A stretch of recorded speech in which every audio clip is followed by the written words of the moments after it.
I am gone now. Tell you about the most shocking true crime case that I have ever worked on. But first, you need to understand this.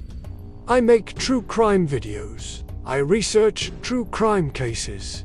This is my life. And in all of the years that I've been doing this, I have never come across a case as disturbing and as unbelievable as this one. You won't believe what happened. There was a young girl, 17 years old. She was the victim of a horrific crime, an assault, a murder. The details are too much for me to go into. But what I can tell you is that she was only given a 2% chance of survival. She managed to survive, and she survived for a couple of days.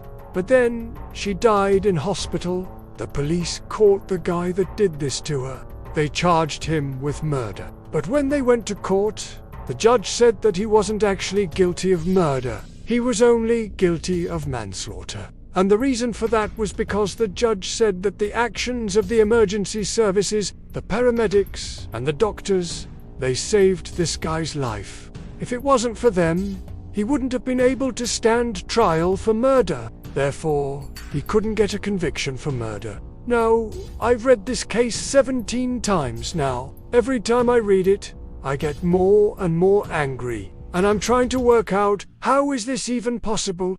How could a judge make this ruling?